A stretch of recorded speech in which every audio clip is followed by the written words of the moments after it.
Jacalyn Kow. Welcome to Techspresso, where we discuss the latest in tech news. And today we're talking everything Apple. Now on March 21st, Apple had an event and they unveiled a number of new products. I'll get started with the Apple Watch. Today we're introducing some brand new colors and a new band that's made from a whole different material. You may have heard we're calling it the iPhone SE. An entirely new iPad Pro based around a 9.7-inch Retina display. Thank you very much. And today, to make sense of all this, I've got Pang of Laoyat.net and Effi of Amanz.my. And guys, I'd like to start with the iPhone SE, which stands for Special Edition. It's a 4-inch smartphone. It's said to be more powerful than the iPhone 6 that I have here in my hand. What do you guys think? Do you love it?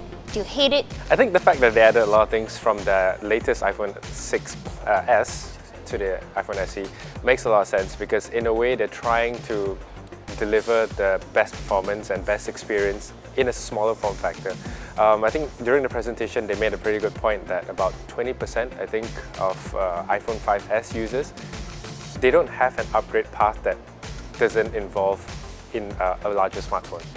So for them, like for Apple in that sense, to offer a significant upgrade path while still retaining a small form factor, it's a pretty smart move. Some are calling it the power of the 6S in a classic design. Would you agree with that? I would agree with that. And for someone who's thinking of buying a phone and they're looking at something that's equivalent on Android, I think price-wise, this is a very good entry into iOS if they are not familiar with iOS.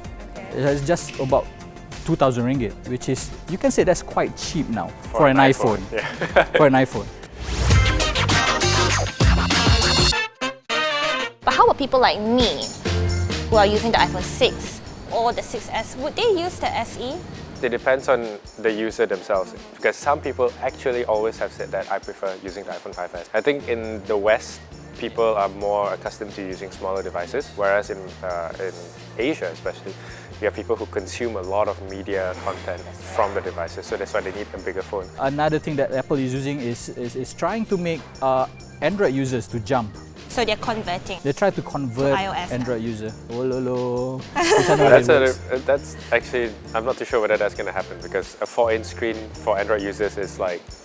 But can you name a really good 4-inch phone on an Android right now? There are no 4-inch phones on an Android. Yes, so basically you're saying that this is the most powerful competitor? 4-inch smartphone in the market. Yeah, Thank obviously, you, because there It's really the most isn't powerful 4-inch phone in the market. Yes, See? because there aren't any other 4-inch phones. That is why they're a pioneer. Apple has always been a pioneer I in don't this think space. it's a pioneer, it's just more in the sense that I can call it, like, it's what many companies have started calling it, like the best 6-inch smartphone, the best 5.5-inch. It's simply because there aren't that many devices in that category. And also, if I can add something to this, as you know, Apple users will see Steve Jobs as the prophet of technology, and the 5 and the 5S are the two phones that you would say is the last one that has a touch from the late Steve Jobs. That's the size, that's the perfect size for a phone. And they still believe that that's the best design ever, and just by recreating it with a better spec, and they are trying to say, oh, this is something that Steve Jobs used to sell to us. We want to use the last one that he has his touch on it. Well, but I gotta say though, the iPhone 5S, and of course by now I mean the iPhone SE, the design I feel is the best iPhone design. Really? So you like the iPhone S? I think it's a lot more balanced than the 6 and the 6S. It's a 4-year-old design. It's outdated for me. So he likes vintage, he loves classic. You like classic? I wouldn't call it that way. I just think that it's a timeless design. Like, everything feels very balanced. All right. Maybe it's because it's a point. small phone, but probably because a lot of smartphones these days look like the iPhone, but not many look like the iPhone 5S. How do you think this would feel in your hand? Do you think that you'll be comfortable, that you can use it, you can maneuver around the phone? Size-wise, yeah. As Steve Jobs used to say that this particular size, the 4-inch screen, is perfect for one-handed use, which I cannot argue, because it's like that. I've been using 5.7-inch, 5.5-inch. I always have problem reaching certain part of the screen. 4 years ago, something that is boxy is probably comfortable. But what we've seen with the 6 and the 6S, with the rounded edges, it makes everything a lot more comfortable. And I don't see why you would devolve from something that is a lot better. This is my personal point. I really like phones with rounded edges. Okay, and you, Pang, do you prefer phones with rounded edges or not? Comfort is first for me. But at the same time, I don't think a 4-inch smartphone works well in today's market. I can't see the keyboard when I'm tapping with 2 fingers. Because you're so used to large screen phones. It's just or like, Agree. it takes up like Yeah. a third of the screen, and then when I'm tapping with 2 thumbs, and it just covers up the entire screen. So who do you think this would be most suited for, this iPhone SE? For me personally, I think just people who are currently using the 5 and the 5S and who are very reluctant to buy a 6 and the 6S because of the size. They have been waiting for that replacement phone for so many years, and finally it's here. So this will probably be the phone they'll be using for the next 2 years. So they'll be safe for the next 2 years. How about people on a budget? There's always going to be people like, yeah, I've always wanted an iPhone, but it's so expensive. So now it's like maybe 1,000 ringgit less. At the same time, you probably would have parents who are buying their kids' first smartphones. That's actually another market that many people may overlook. Apple also introduced a newer iPad Pro, the 9.7 inches. What do you guys think? Do you think that the new iPad Pro would appeal to people? I think for the longest time, the iPad has always been classified or generally been accepted as the best tablet. And everyone's been trying to dethrone it. And I think the closest anyone has been to matching that is both Microsoft and Samsung. The iPad Pro for me has always been too big. Like, I've seen it because of the aspect ratio. It's really too big to hold, too big to bring around.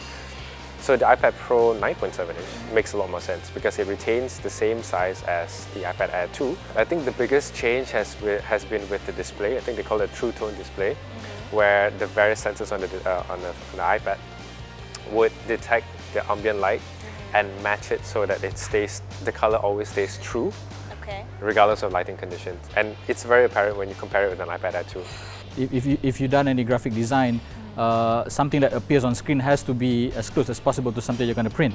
And having something that is calibrated in such a way that it looks exactly what you want, that is what they're targeting. That's why they have that moniker Pro. It's targeted at pro people who are trying to create something from a mobile device. Okay, and a lot of people say the iPad Pro, it shifts the demographic from people who are consuming content to people who are creating content. It can be anyone in the creative industry. I mean, Architects, yes. There are software I think that's specifically made for the iPad Pro as well. And they also have this new app which with various selection of pens. You can actually design a house and use it for an actual construction. So that's a novelty that is not available on iPad Air. It's specifically designed just for the Pro.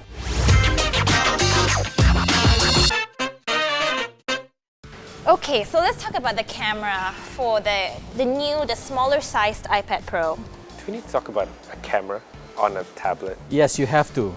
It's been discussion for so long. You've seen the memes of people holding up iPads, and people say, "Why are you using an iPad to take pictures? Because the camera is no good." This time around, they upgraded it to 12 megapixel, and it's just as great as on the SE. And also, this is the first tablet that can actually shoot at 4K. So that's impressive. Even the original iPad Pro can't do that. You love your tablets, I can see I that. love my tablet. I've been using iPad for so many years. Yeah, so the iPad Pro, you think that it's the whole package now? It's a whole package now, finally. And you, Pang, would you buy it? I generally don't use a lot of tablets. I'm a very traditional smartphone, laptop kind of person. And I think the way that it's marketed, in the sense that I think Tim Cook mentioned during the speech, during the announcement, that you don't need to buy a computer anymore. I think that's not very true. I still love my laptop keyboards and I need them more than a tablet. Personally, when I'm typing, I like the tactile feel, and I have been using numerous third-party, even first-party keyboards from Apple themselves. It's just not the same. They would say that it's the best keyboard ever. No. For a professional who do this, who types maybe 10 to 12 hours a day, it's not good enough. They still haven't made a really good one. So what do you normally do on your iPad? It's for my baby. We watch a lot of shows. I use it for streaming, Netflix, iFlix. So it's more media consumption on my part. So you gotta be a dad first to appreciate an iPad. And, that's what he's saying. And they always say the apps on iOS is a lot better when it comes to baby apps. I have to agree. I've been looking at, I have a few Android tablets the app in terms of quality, when it comes to stability, it's nowhere near what you can find on an iOS. That's why I'm using an iOS tablet, despite using an Android phone. Alright, so the iPhone SE, the smaller sized iPad Pro, we gotta talk about that Apple Watch. It's still the same Apple Watch, but now it's priced at about $100 cheaper with new bands, woven nylon bands, and also leather straps. Do you think that with this new feature and price point, it would appeal to more people who weren't attracted to the Apple Watch in the first place when it was first launched? For me personally, I don't think it would change anything, because even at $100 cheaper, that's around $400 ringgit cheaper, it's still something that you would say it's still too expensive.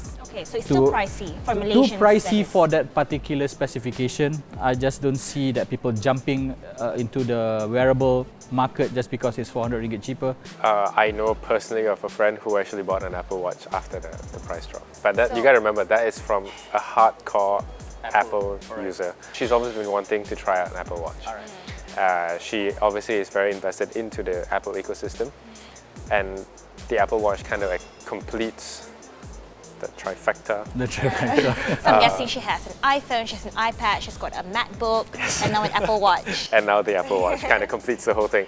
But honestly, she's always been wanting to get one, and I think that price drop and maybe the introduction of new bands will kind of appeal to a broader range, because when you have like a nylon band, sports band they will call it, it then changes the way you use the Apple Watch, simply because you can now use it for the gym. Last year, when Apple collaborated with a designer house, Hermes, on their straps, but it wasn't really a success now, would you say that? Yeah, but I don't think you can define success by the number of sales that they make. By Not collaborating with Hermes, Hermes, they kind of position the Apple Watch as a fashion accessory and not just a tech gadget. And I think honestly, being in that position, I think only Apple could be able to achieve that. Yeah. See, he's finally admitting that only Apple can do certain things. Last year, the sale of Apple Watch actually exceed what Swiss watches were doing. So Would people buy it though? That's a market.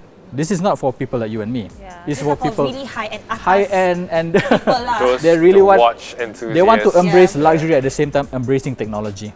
So Apple is doing something right in their accessory division. I guess you can say that. You can say that, yeah. I mean, we're only talking about the most valuable company in the world, right, guys? I mean, they must be doing something right. All right, thank you so much, Pang. Thank you so much, Effi. Thank you so much, guys, for joining us right here on Techspresso, where we discuss the latest in tech that's changing the world. See you next time.